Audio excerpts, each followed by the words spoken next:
For people at home who maybe have a hard time understanding why that matters, what would you tell them? It matters because, first of all, if you look at from the ideal point of view, we should be upholding, the United States should be upholding the concept of liberty, equality, and fundamental rights of the citizens. Nothing is present here.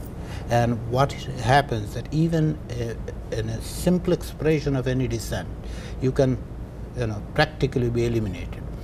And in those kind of situations, if we allow these dictators to be at the center stage, and that is what happened. We are putting him in a center stage, and that actually recognizes, encourages other people. What I'm worrying, Paul, right now, what happened in North Korea, given the circumstances, would that encourage other people, other countries, that if we eventually somehow get the nuclear weapons, and then we can sit on the same table and get the recognition. And there was a conversation that Senator Cotton had with the radio host Hugh Hewitt earlier this week, and Hugh Hewitt had asked him, why sit down with a dictator like Kim? And he said, he pointed to the fact that Kim had nuclear weapons, that is ultimately what brought the United States to the table, because President Obama had been criticized for sitting down with Raul Castro several years ago.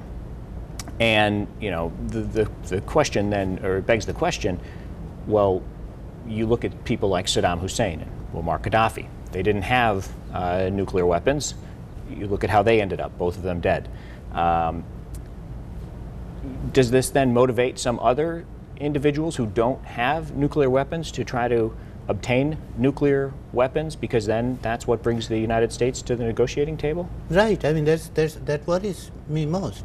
I mean, in case of Muammar Gaddafi, we saw what denuclearization happened eventually, and that has worried a lot of people, that then we should not be giving up.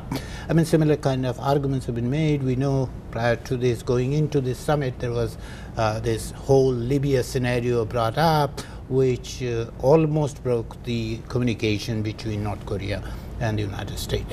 The essential point is that I'm not suggesting that the United States should not be talking to them. I'm not all for diplomacy, but there are certain minimum requirements that they have to fulfill, that these are the things. And the second thing is, what is the objective, what is the goal, how do we proceed? Should those things be clearly written? If there was an agreement, it's just a declaration, even if it is an agreement, I would have supported it. If it had this clearly demarcated, that these are the things, clear pathway, that this is what is going to happen. Even some details may come later, but the basic principle that you at the beginning mentioned, verifiable, what is the verifiable method here? How that is going to be achieved? Nothing is done, and again, without any firm commitment even. United States and Mr. Trump has started giving away things.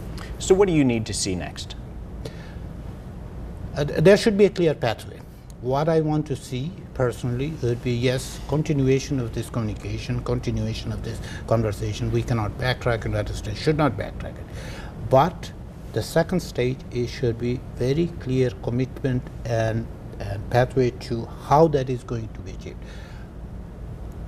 What we saw in 1994, that can be a beginning. Although President Trump has repeatedly said 1994 is not good, it is far better than what we have now.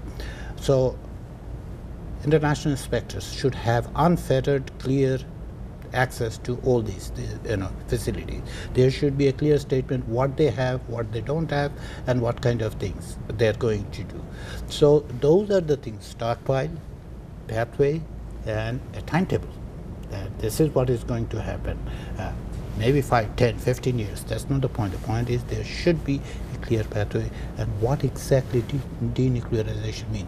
What is the exchange? Is United States going to take away the umbrella, the security umbrella it provides to its allies in the region? It cannot be, it should not be, not at this point, not until actually a specific and clear achieved denuclearization in the region. All right. Well, thank you very much for spending some time with us. We appreciate it. Dr. Ali Riaz is a professor at Illinois State University. You're watching Central Illinois on the Record. We'll be right back.